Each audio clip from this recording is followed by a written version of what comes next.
Hello, everybody. Thanks for being here. I'm Avril, and today we're going to talk about a trend that has been pretty popular, let's say, on Cosmos Twitter recently, which is, the idea of we need to grow the pie here. The title of the speech today is a bit of a misnomer. We're actually going to talk about liquidity in Cosmos in general, and let's get cracking. So, what is liquidity? Well, liquidity is the ease at which you can take an asset, convert it into another one or into cash without impacting its price significantly, right? Why does that matter? In general, because we're building infrastructure that is used a lot for financial use cases. That matters because it determines how much slippage, how much leverage you can take on, the size of the maximum action that you can take. But more importantly, the reason why we care so much about bringing liquidity into Cosmos is because we need to create economic opportunities for people to be able to come into the ecosystem, see the opportunities and say, hey, I'm going to build a business here. I'm going to make money by providing a service or a product. I'm going to be interested and learn about this technology because there are things for me to do here without necessarily relying on external incentives, right? The activity, the market that's present in this ecosystem is sufficient to just attract me sort of intrinsically, organically. Now, one of the reasons that Cosmos currently doesn't have that much liquidity is because of a thing called the hurdle rate, which I'm sure you've all heard about. It's the idea that in this ecosystem of proof-of-stake chains, the base rate that's available to you, that's sort of the risk-free rate, is the staking rate. And that tends to be super high across the entire ecosystem, right? Now, if you're a DeFi application and I'm offering you 3% for lending your Atom, and you can get almost 10 times that by just staking your Atom and taking no risk, bad debt risk, then obviously you're just going to go staking. Another reason for this lack of liquidity inside the DeFi ecosystem is we don't have that many applications, right? So this makes it difficult for applications to make money and attract capital. As a result, we don't have applications, so people don't use them and don't use anything. We also don't lack some of the infrastructure that allows people who still want to deploy capital into the ecosystem to do so. Things like custodians, small contract wallets, things like Fireblocks. And finally, as a result of all of these things coming together, we also have a higher risk profile in the ecosystem because things change faster in Cosmos, right? We update our blockchains a lot more frequently than Ethereum itself, and applications are also not as old, and so they're not as battle tested, right? So the perception of risk is higher. Now, how do we solve this situation? What I'm proposing today is to sort of explore a bit of a mental model where I propose 4 points on how we can resolve the situation. Today we're mostly going to talk about number 2 and number 3, right? So we can either create liquidity, create new value and put it into circulation. We can release it, e.g. take a pool of existing value somewhere that is not circulating and then put it back into the economy in Cosmos, right? It's kind of like how finance in the real world is supposed to take savings and then put it back into the economy so that it can help generate more value. And then we can import liquidity, e.g. take value from other ecosystem, other places, and bring it into Cosmos. And fourth, and we're not going to talk about too much about this today, is optimize liquidity, right? We can do more with less liquidity, and that's sort of also the thinking behind things like Ko-Fi. Now, if we look at where the liquidity, where the value is in Cosmos right now, we have multiple categories of pockets of liquidity. One of the ones that is currently very underexplored is treasuries, right? You have very large treasuries, like the Cosmos Subs treasury is about $30 million right now, that is just sitting here waiting to be spent by governance, right? And that is idle capital that is not contributing to the economy, and that potentially we can put into circulation within some framework, right? So we're going to talk about that. We can also create liquidity. So Neutron launched with a token that was a net new pool of capital into the ecosystem. Other projects like Say, Barachain, Celestia will also be doing the same. DYDX is joining, so I guess that also counts. And then you have staking, right? That's probably the biggest one in the ecosystem itself. You have most of the value in Cosmos is actually in staking right now. And so for the hub itself, that's more than $2 billion worth of capital that is locked in staking to secure the Cosmos hub, but therefore not participating in the actual economy of Cosmos. So there's a very obvious answer to how we put that back into the economy that will sort of like fly over afterwards. And then just for sort of like giving an idea of scale, we can also import liquidity, right? There are assets outside of Cosmos that may want to be deployed in Cosmos that we can bring over. And so, for example, for just to have a frame of reference, staked ETH currently in Ethereum is about $14 billion of value. Now imagine if we could get some of that over to Cosmos as well. That could prove to be sort of like an economic bounty for applications and builders in Cosmos. Now, the first approach that we can take is to look at these pockets of idle capital and release them into the ecosystem. The obvious answer, the one that a lot of people have been talking about for months and months and months now, is liquid staking, right? We take the staking coin, we allow it to secure the blockchain, but at the same time, we also give you a derivative that represents that staking coin and allow you to use that into the economy so that you're essentially doing both, right? We remove the opportunity cost of staking. Now, staking is already live. You have blockchains like Stride, Persistence, Quicksilver already providing liquid staking services today. But the adoption has been sort of slow. It's been very successful, especially Stride, but it's been sort of slow still because of a few factors. I think unbonding periods, the fact that you need to abandon, let's say, a month worth of rewards to be able to get into the protocol. And then once you do, you'll still have to pay the protocol fee, about 10% today. But you won't really be able to use your liquid staking derivatives for much beyond providing liquidity currently. So making sure that this problem gets solved with the LSM module, which allows you to instantly get into the protocol, that we grow the DeFi ecosystem, and that we provide better integration so that larger holders who would want to deploy that value into liquid staking are able to do so is kind of critical.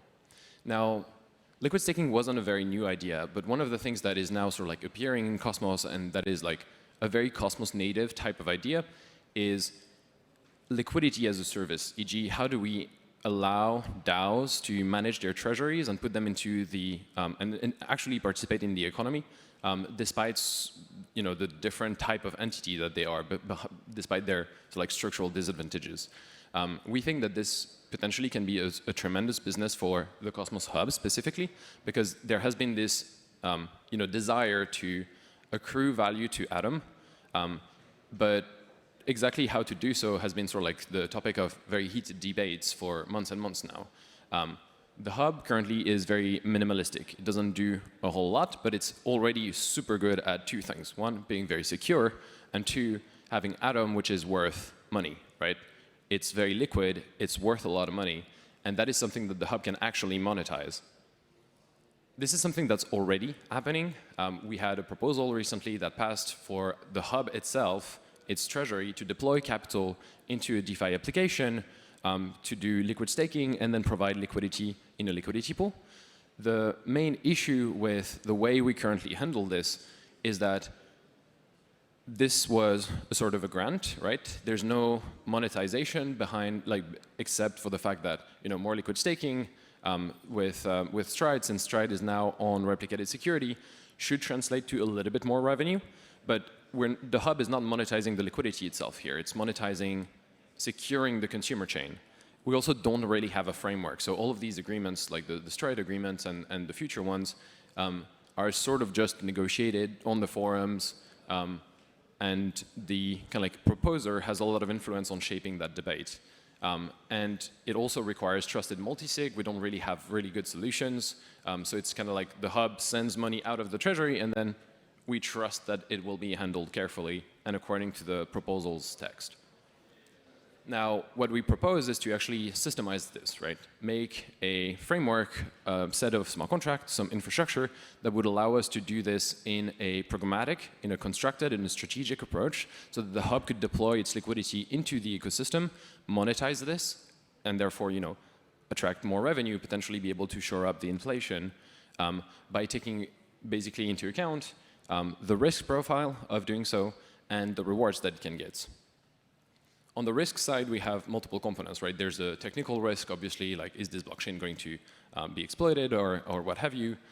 There's also the security assumptions. In Cosmos now, with replicated security, we have this sort of very interesting factor whereby You have the whole of Cosmos with its sovereign, like each blockchain has its sovereign securities on, but we now have replicated security with the Cosmos Hub having a few blockchains around it that have the exact same validator set and stake and trust assumptions.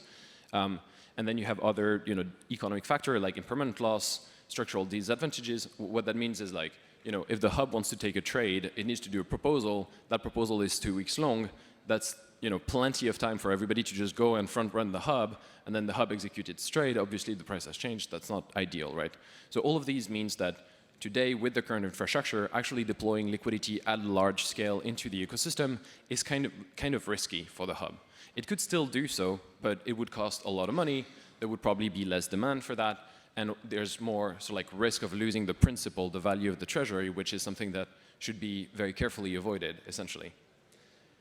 To solve this, what we can do is we can create a mechanism, which has been dubbed the allocator, which essentially allows the hub to enter these deals and exit them as well, like based on a programmatic agreement that is to be negotiated. And we can bake into that agreement mechanisms to ensure that the hub doesn't have these structural disadvantages. We can allow the hub to exit its positions first, to exit it like programmatically. Let's say the hub agrees to be part of the liquidity of a pool, and then the rest of the liquidity starts like being withdrawn. Well, the hub could scale out of its position as well, right?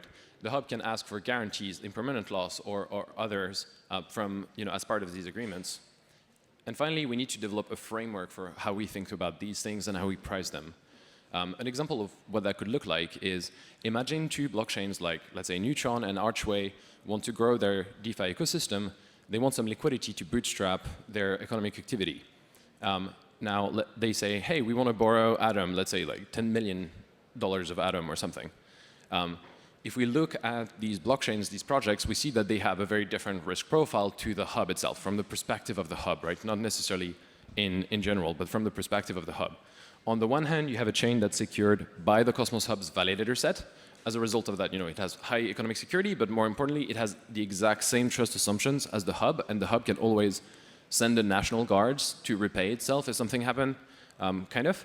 It has been audited multiple times, but it's kind of new still, right? So there's a risk factor in the fact that it's still a new project. Archway, on the other hand, is secured by its own token, so it has a different trust assumption, and it has been audited only once, and it's also more recent, right? So the our very minimalistic scorecard here gives a slightly different result. And so we can, we have less risk here than with Archway, and so we can give a lower APR because the hub is taking less risk over its principal.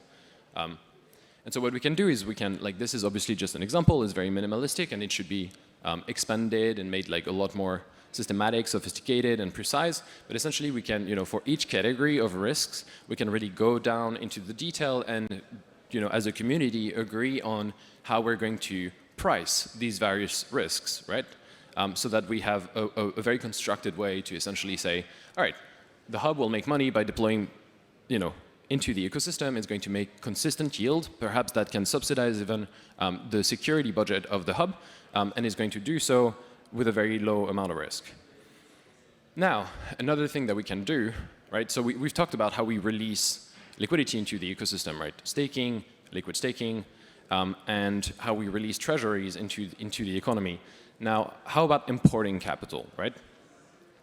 Well, to do so is not that complicated, but you still need to have a pretty strategic approach to it if you don't want to just be, spending money for very little result. So ideally, we want to target an asset that is a pretty large cap, right? There's a lot of money behind it. Ideally, it's yield-bearing, which makes it a lot better collateral. And in the best of worlds, you potentially get an asset that is from a community or a protocol that is sort of culturally aligned. What we propose is to focus on staked ETH. Staked ETH is a very large cap asset. It's about $14 billion today. It's yield-bearing, of course, because it accrues the staking rate of Ethereum. It is awesome collateral. It's pretty liquid in DeFi. There are good price feeds. And it's very culturally aligned because Lido has been one of the projects that focus on decentralization and governance design the most, which are two things that are obviously very crucial and core to the identity of Cosmos. And so what we what we want to do now is we want to reduce the barrier to adoption, to importation, right? We want to reduce the cost, and so we want to reduce all of the barriers. One of the ways we do this is reduce risk, once again. Yeah, well, so I guess having a good bridge, having solid Oracle, price feeds, and what have you, so that any protocol that uses staked ETH in Cosmos can do so with low risk, so that the users that bring that liquidity aren't afraid of being wrecked and therefore accept like lower APR and such. And we also reduce the friction, right? Because that's one of the big things where, despite the fact that we've made like major improvements over the last few weeks and months, like IBC is still very complex for non-Cosmos users to wrap their head around. And so, thinking very carefully about this onboarding experience, right? How do we go from, my staked ETH on Ethereum to being able to participate in DeFi with it is kind of like crucial. Now, the flow that we imagine is something whereby, like something like Squid would be essentially guiding you from Ethereum and then routing the token, wrapping it, all of the steps that are required in one transaction from Ethereum to Cosmos, and then enabling you, for example, by allowing you to have a section of the block space of the blockchains that use that asset, like Neutron, for example, to essentially allow you to have a few free transactions under certain conditions, so that you don't even need to go and buy NTRN, XLR USDC, or Atom tokens to use the blockchain. You can just you bring your asset, that's it. You're already in Cosmos DeFi. Now you can use it, and potentially there's even a few quests or onboarding kind of tasks that allow you to discover what's available for you to do with that asset, right? Now, to ensure that the assets stay once they're here, we need to ensure that there are organic sources of organic use cases and organic sources of yield, right? The way we do this is by ensuring that we have applications that are efficient, secure, that work with these assets. So there's a bunch of categories of things that work very well, and especially with liquid staking token. So you can trade it, you can take on leverage, you can do leverage staking if you want. Now you can even tokenize that leverage staking position, and maybe you're gonna collateralize that as well or something. You can do, you can collateralize stable coins, split yield so that you can have fixed rates. There's a bunch of financial tools that don't really exist at scale in Cosmos today, but that could benefit from importing that liquidity and really strengthening their position in the DeFi ecosystem, and therefore finally creating a native economy. Now, the one question I haven't answered still is, why should people actually bring it to the ecosystem in the first place, right? The initial state that we have right now is that there's still a lot of friction. The protocols are not as battle tested, so the perception of risk is higher than by just deploying that capital on Ethereum.